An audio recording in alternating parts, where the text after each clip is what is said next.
Right now, there is a square on your floor that you cannot see. You did not draw it. You did not tape it down. But your cat already knows it is there. Watch what happens the next time you leave a strip of tape on the floor, or set down a folded shirt, or notice an old picture frame lying flat. Your cat will walk over, study it for a moment, and sit perfectly inside it. Not near it, inside it, as if the edges were walls only they can feel. You have seen this 100 times. A cardboard box, a laundry basket, a suitcase the moment you open it. The internet has turned it into a joke. If it fits, they sits. But the real reason is far stranger than a meme. Because your cat will sit in squares that are not even real. Let me tell you about an experiment that should not have worked. In 2017, a Hungarian researcher named Gabriella Smith became fascinated by something called the Kanisa illusion. You may have seen it without knowing its name. You take four shapes that look like Pac-Man, arrange them with their open mouths facing inward, and suddenly your brain sees a square floating in the middle. There is no square. There are no lines. Your visual system invents the edges because the corners imply them. It is a ghost, a shape stitched together by your own mind. Smith wondered something simple. If a cat will sit in a real square of tape on the floor, will it also sit in a square that is only an illusion? A square made of nothing but suggestion? She designed a study you could run in your own living room. She asked cat owners around the world to print out shapes, lay them on the floor, and film what their cats did. Some shapes formed a real taped outline of a square. Some formed the Kanisa illusion, the floating ghost square. And some formed a scrambled control. The same Pac-Man shapes turned outward, so no square appeared at all. The owners did not know which was which mattered. They just filmed, and the cats chose the illusion. They sat inside the ghost square almost as often as they sat in the real one. They treated a shape that did not physically exist as if it had walls. Think about what that means for a moment. Your cat's brain is doing the same thing yours does. It is taking incomplete information and filling in the edges. It is seeing a boundary that was never drawn. Scientists call this illusory contour perception. In plain terms, it is the ability to perceive an edge that is not actually there, built from the hints around it. It is a sophisticated piece of visual processing. We share it with very few animals. And your cat, sitting in a paper trap on your floor, has just revealed that it carries the same machinery. So the square is real to your cat, even when it is not real at all. But this raises a deeper question. Why does a cat want to be inside a square in the first place? Why does a boundary, real or imagined, pull them in like gravity? To understand that, you have to stop thinking about the square as a shape. Start thinking about it as a feeling. Your cat is a small predator that is also, always, potential prey. In the wild, a cat the size of yours sits in the middle of the food chain.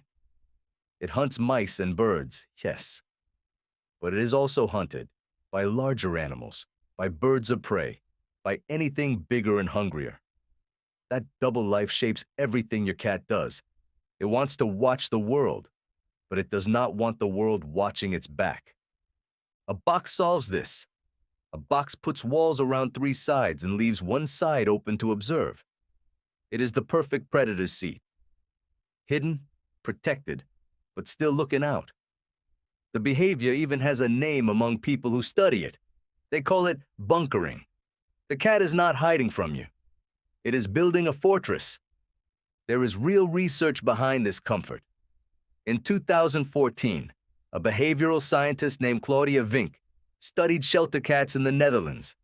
Shelters are stressful places. Strange smells, strange sounds, no control. She gave some newly arrived cats a simple cardboard box to hide in, and gave others nothing. The difference was striking. The cats with boxes recovered from stress faster. They adapted to their new environment more quickly. They were calmer, sooner. The box was not a toy. It was medicine. A box lowers a cat's stress. An enclosed space tells the nervous system one quiet sentence. You are safe here. Nothing can come at you from behind. Now here is where it becomes beautiful. Your cat cannot always find a box. So it improvises. A square of sunlight, the bathroom sink, a circle drawn in chalk, a folded blanket, and yes, 4 pieces of paper arranged to suggest an edge that is not there. The visual cue of an enclosure is enough to trigger the feeling of an enclosure. Your cat sees the suggestion of walls, and its body responds as if the walls are solid. This is why your cat sits in the laundry basket the instant it is empty. It is why your cat claims the open suitcase. It is why a single sheet of paper on the floor becomes a throne. The shape whispers boundary, and your cat answers.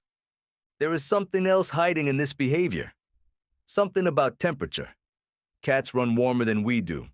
Their comfortable body temperature is higher than ours, and they are constantly seeking warmth. A box, a basket, a tight enclosed square traps the heat their own body gives off. The walls hold it close. So the enclosure is not only safety, it is a small furnace built from cardboard. 2 comforts in one shape. But let us return to that ghost square on the floor, because the illusion is the part that should stop you. When your cat sits in a real box, you understand it. Walls, warmth, shelter. Simple. But when your cat sits inside 4 Pac-Man shapes that only imply a square, something more is happening. Your cat is not responding to walls. There are no walls. Your cat is responding to the idea of walls. Its brain constructed a boundary out of suggestion, and then its body obeyed that invented boundary as if it were physically real. That is not instinct in the dumb mechanical sense. That is perception. That is a mind taking fragments and building a world. Smith's study was small, and good scientists, including Smith herself, were careful to say so. It relied on owners filming at home, and it needs to be repeated with more cats before anyone calls it settled. That honesty is what makes it science. But the result lined up with something we already knew from other animals that perceive illusory contours, and it pointed at a quiet truth. Your cat is not a simple creature reacting to simple cues.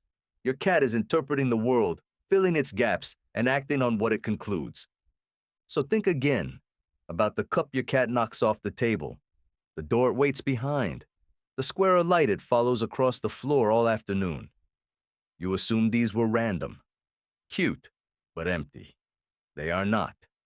Behind each one is a brain doing constant invisible work, measuring, predicting, building edges out of nothing. Which brings us back to your floor. The next time you see your cat fold itself into a basket or settle into a patch of sun shaped like a window, or sit dead center in a square of tape you forgot you left there, look a little longer. You are not watching a silly habit. You are watching a small predator choose safety. You are watching an animal that needs walls find them anywhere, even where there are none. And the strangest part is this: that invisible square on your floor, the one you cannot see, the one made of nothing but suggestion and corners, and the quiet arithmetic of a feline mind, is completely real to the creature sitting inside it.